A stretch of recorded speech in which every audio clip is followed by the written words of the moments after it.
dans cette deuxième partie de l'étude des polynômes du second degré, nous allons voir différents points méthode. Nous allons voir 5 points méthode.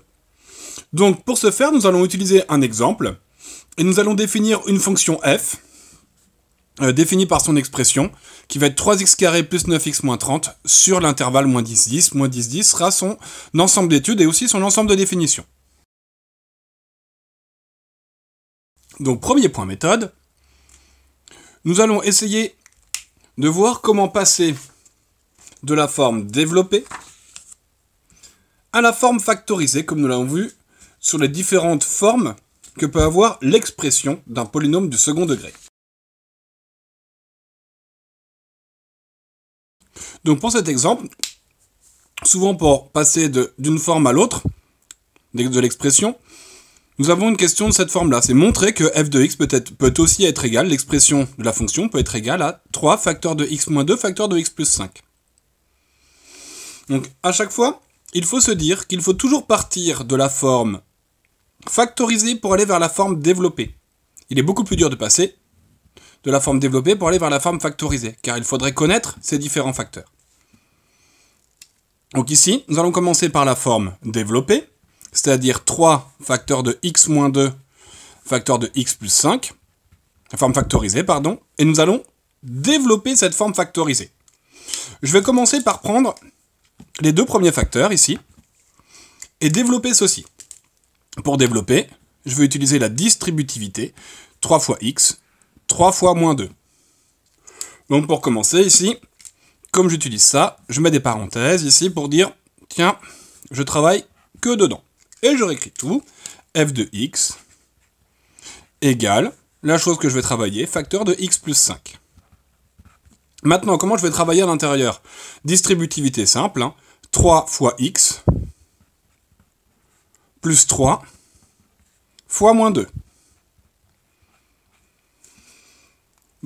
À l'intérieur de cette parenthèse, nous voyons qu'il y a ici un facteur. Les facteurs sont liés par la multiplication et la division. Là, ici, un autre facteur. Nous allons pouvoir simplifier l'expression qui est à l'intérieur de la parenthèse et qui pourrait maintenant s'écrire 3 fois x, juste 3x, plus 3 fois moins 2, moins 6, facteur de x plus 5. Maintenant, nous allons travailler sur ce produit de facteurs. Nous n'en avons plus que 2.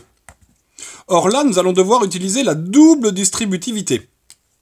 Nous allons prendre le premier facteur 3x, nous allons le multiplier par le premier facteur de la deuxième parenthèse, plus 3x fois plus 5, et nous allons faire la même chose sur le deuxième facteur, c'est-à-dire moins 6 fois x, ainsi que moins 6 fois 5. Donc, c'est parti. D'abord, je vais faire la première flèche rouge. 3x fois x. Plus 3x fois plus 5, donc c'est-à-dire fois 5. Moins 6 fois x, flèche bleue, puis après deuxième flèche bleue, moins 6 fois 5. Encore une fois, ici je vais devoir simplifier, et je vais regarder là où il y a des multiplications, ça veut dire des produits de facteurs. Nous voyons qu'on en avait 4. Il y en a autant qu'il y avait de flèches auparavant. Et nous allons maintenant simplifier. f de x, 3 fois x me donne 3x carré. 3x plus 5 me donne 15x. Moins 6 fois x me donne moins 6x. Et moins 6 fois 5, moins 30. Nous allons partir sur la simplification maintenant. Et nous voyons ici qu'il y a une simplification possible. X carré, c'est le seul, donc on va avoir 3x carré. Par contre, au niveau des x, nous avons plus 15x moins 6x, qui va me donner plus 9x, moins 30. Et là, nous avons bien fait notre vérification. Nous sommes bien partis de la forme ici qui était factorisée. Pour obtenir la forme développée, nous voyons bien que 3x carré plus 9x moins 30 est bien la forme développée de l'expression de ma fonction. Nous avons bien prouvé l'égalité. Point méthode numéro 2, qui va être l'identification de a, x1 et x2. Donc pour rappel, a est cette valeur qui est multipliée soit par x carré, soit le réel qui est devant le produit des parenthèses. x1 et x2 sont les zéros, ou autrement appelés les racines. C'est l'intersection entre la courbe représentative de la fonction et l'axe des abscisses. Donc, nous avions indiqué A en orange. Je vais reprendre la même chose. A en orange, x1 en vert et x2 en rouge. Ça va peut-être nous aider. Donc ici, je vais refaire ça identifié toujours pour f de x. Sauf que là, je suis un petit peu embêté. J'ai soit la forme développée, soit la forme factorisée. Ben, je vais prendre les deux pour voir en fait laquelle pourrait être la plus intéressante.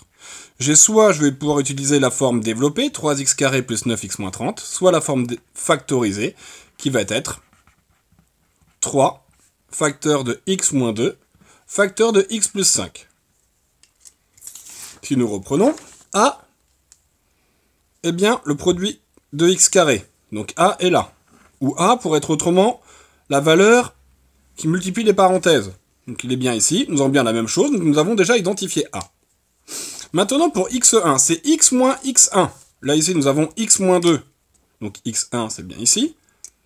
Problème, ici il faudrait x moins x2, or ici nous n'avons pas x moins, nous avons x plus 5. Il va donc falloir manipuler cette formule pour obtenir x1 et x2. Déjà une première conclusion, pour identifier A, la forme développée de l'expression peut être utile, mais pour identifier x1 et x2, il faut absolument avoir la forme factorisée. Il est donc préférable à chaque fois d'utiliser uniquement la forme factorisée pour faire les identifications. Donc maintenant, je vais essayer d'identifier pour obtenir la forme x moins x2. Égale 3, facteur de x moins 2, je ne change pas, facteur de x moins 5. Dès lors que je mets moins, c'est équivalent, x plus 5 est égal à x moins 5, et j'ai bien obtenu ma forme, x moins x2, et x2 c'est moins 5. Donc A est bien ici, et x1 est là. Je vais donc pouvoir identifier, donc A est égal à 3, x1 est égal à 2, et x2 est égal à moins 5. Faites bien attention à la forme qui est bien A facteur de x moins x1, facteur de x moins x2. Il y a bien ici une soustraction. Il faut bien rechercher à avoir cette soustraction pour obtenir la forme. Point méthode numéro 2. Numéro 3. C'est par exemple montrer que 2 est une racine de la fonction f. Déjà, pour faire cela, il va falloir se rappeler la définition d'une racine. Si 2 est racine, ça veut dire que 2 est aussi un 0. Et c'est bien ce que nous avons vu ici. Si les racines, c'est un 0. Et si c'est un 0, ça veut dire que f de la racine est égal à 0. Par exemple, moins 2 est racine, f de moins 2 égale 0. Si 3 est racine, alors f de 3 égale à 0. Donc ici, si 2 est racine, ça veut dire que f de 2 est égal à 0. On se rappelle bien de cette définition. Si 2 est racine, alors c'est un 0, c'est-à-dire que f de 2 est égal à 0. Et nous pouvons, encore une fois, utiliser soit la forme développée, soit la forme factorisée. Moi, je vais utiliser la forme développée. Donc, f de x est égal à 3x au carré plus 9x moins 30. Si je calcule f de 2, alors que auparavant j'avais f de x, j'ai donc à remplacer tous les x par 2 et réécrire l'expression. F de 2 égale 3, 2. Alors quand on a ici rien entre 3 et x au carré, ça veut dire que c'est une multiplication. Donc 3 fois 2 au carré, plus 9, ici encore une fois il n'y a rien, fois 2, moins 30. On fait l'application numérique et on obtient 0. Ce qui nous permet de vérifier que c'est une racine. Et je peux conclure, donc, 2 est une racine de f. Je vais pouvoir maintenant aussi travailler sur le point méthode numéro 4. Et le point méthode numéro 4 est la localisation du sommet, ainsi que le calcul de l'abscisse du sommet. Là, on va essayer de définir qu'est-ce que le sommet. Pour ce faire, moi, je vais dessiner un axe. L'axe des abscisses, l'axe des ordonnées, l'origine ici. Et je vais d'abord observer ici, moi je vais essayer de tracer cette fonction, la courbe représentative de cette fonction. Je vais chercher mes racines. Mes racines sont x2 et x1, c'est donc 2 et moins 5. Or, on a vu que les racines sont l'intersection entre l'axe des abscisses et ma courbe représentative. Donc je sais que je connais déjà 2 points ici. Je connais le point en moins 5, et ici, en 2. Et je sais que ma courbe passe par ces différents points ici, d'intersection entre l'axe des abscisses et la courbe représentative de la fonction.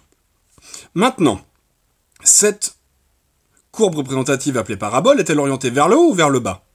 Pour ce faire, il faut regarder l'influence du facteur A. Si A est positif, la parabole est orientée vers le haut. Si A est négatif, la parabole est orientée vers le bas. Ici, A est positif, il est égal à 3. Si A est égal à 3, il est positif, la parabole est orientée vers le haut. Je vais donc pouvoir ici dessiner une parabole orientée vers le haut, passant par les points moins 5 et 2 qui sont les racines. Maintenant, où est mon sommet? C'est le sommet et le point où la variation change. Ici, en l'occurrence, c'est le point le plus bas. Il est clair que si nous avions eu ce cas de figure, le sommet aurait été en bas ou en haut. Ici, nous avons les sommets. C'est bien lorsque ça change de variation. Nous étions décroissants, puis nous passons croissant. Nous étions croissants, puis nous passions décroissants. Donc, une fois que j'ai fait ça, il faut que je cherche maintenant la position du sommet, ça veut dire l'abscisse du sommet qui va s'appeler, moi je vais l'appeler XS.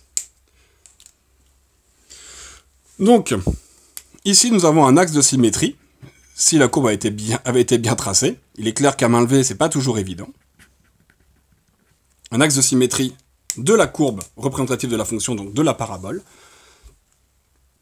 Et donc, l'abscisse du sommet, c'est-à-dire XS, est le milieu du segment délimité par les racines. S'il est au milieu, on va donc pouvoir dire que XS est la moyenne de x1 et de x2. C'est le milieu. C'est le calcul algébrique. Donc c'est donc moins 5 plus 2, le tout divisé par 2, et nous obtenons moins 1,5. Ce qui paraît assez crédible au regard de ce qui est marqué là. Maintenant, sur les points méthode numéro 5 et 6, ce sont les différents outils d'analyse dont nous avons besoin sur les polynômes du second degré. Le premier outil d'analyse, le point méthode numéro 4, point méthode numéro 5, va être le tableau de variation.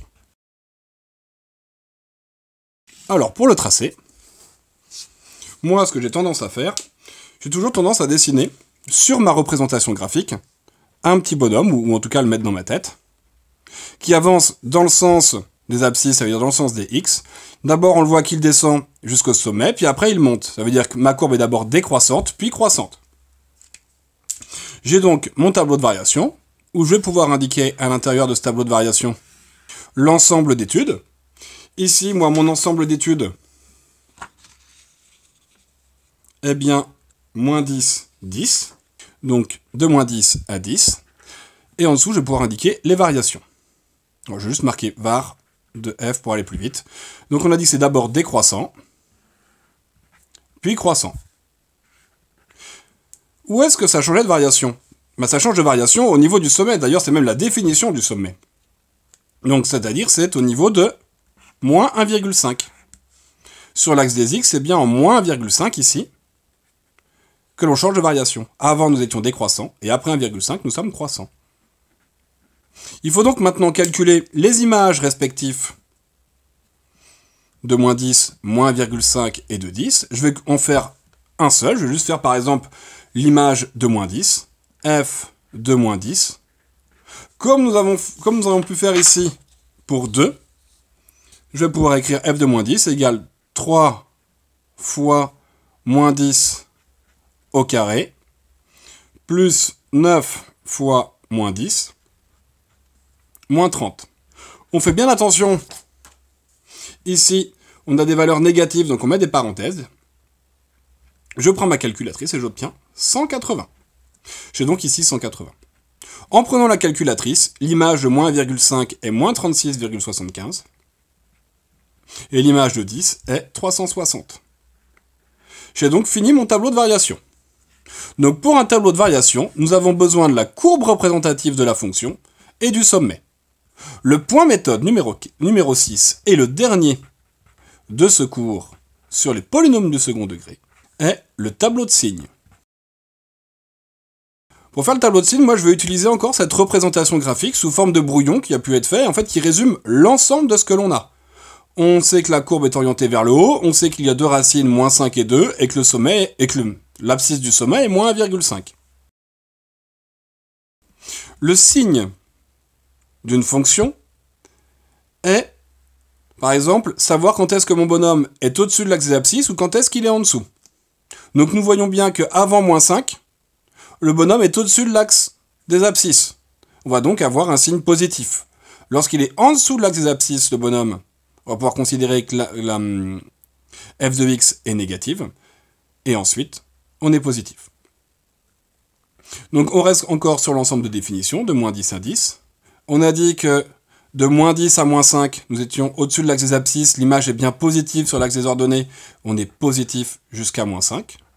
Sur la valeur moins 5, on est égal à 0. C'est normal, c'était 0, c'est une racine. D'ailleurs, on a une autre racine, c'est en 2. Entre les racines, entre moins 5 et 2, les images sont négatives, ou autrement, mon petit bonhomme est en dessous de l'axe des abscisses. Et après 2, les images sont donc positives sur l'axe des ordonnées, et mon bonhomme est au-dessus de l'axe des abscisses, on est donc positif. C'est tout pour le tableau de signes. Donc pour un tableau de signes, nous avons besoin de la courbe représentative de la fonction, ainsi que des deux racines. C'est tout sur ces cours sur les polynômes du second degré.